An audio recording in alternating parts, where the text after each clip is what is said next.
And here we stand in front of the tomb. It is the traditional way the Jewish tombs used to be made those days. First, cut into the bedrock with a space right in front of the tomb, part of the procession of the funeral. The tomb itself cut into the bedrock, a place probably for the ceiling stone that we know about, a heavy ceiling stone that the tombs were used. The Jewish burial way was done in such a way that the body was laid in this small niche-like room dug into the bedrock, sealed with a heavy stone for a year, until the next year the family would come, would take the remains of the deceased, gently put in an ashery bone box that was laid in another room right next to the place where the body was, and that niche that was vacant for the next member of the family. And here we have an example of that.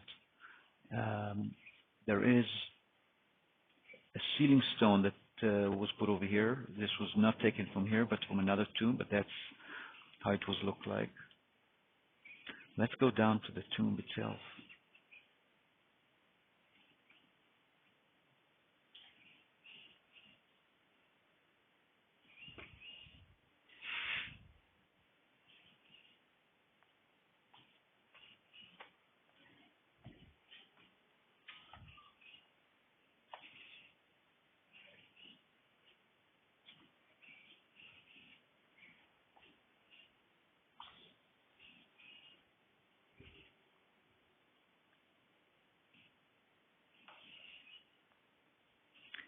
The pavement that was cut at the entrance to the tomb to make a room for the procession of the funeral.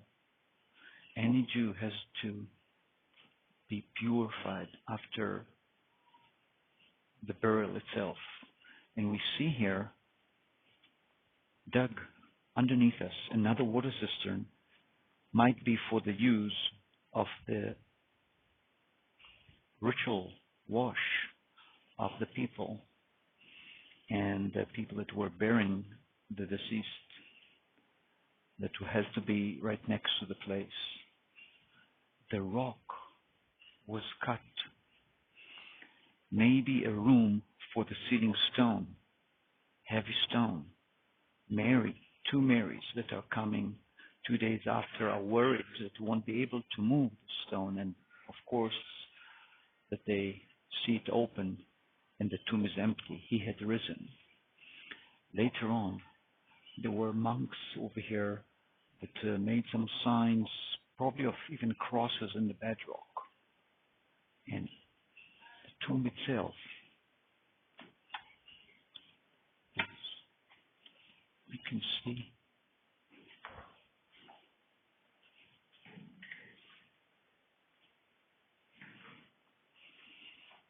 originally there were two rooms. The wall that was here was broken during the centuries. Inside, we see a place to lay a body. And that part was closed. Small entrance was over here, was blocked with a ceiling stone. And a room next that was used during the procession of the funeral. And later on, this is the space where the Jews were putting the skeleton. They were folding the skeleton gently. They're not allowed to harm it. When the Messiah will come, it will be alive again. And there were asheries, bone boxes that were put in that room.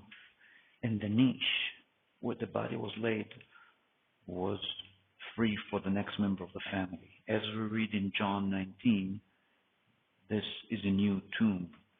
No one beside Jesus was the one that is made this for was over here before. And here we have a good example of how the tomb was look like.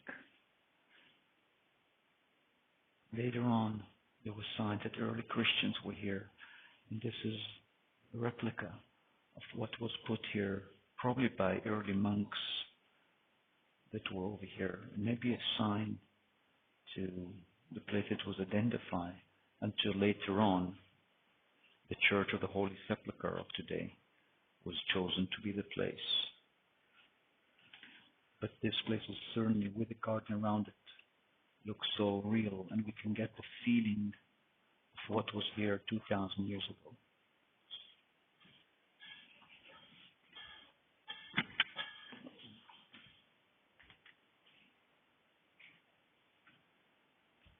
This is an example of the sealing stone and the garden. You can just imagine what was over here 2,000 years ago.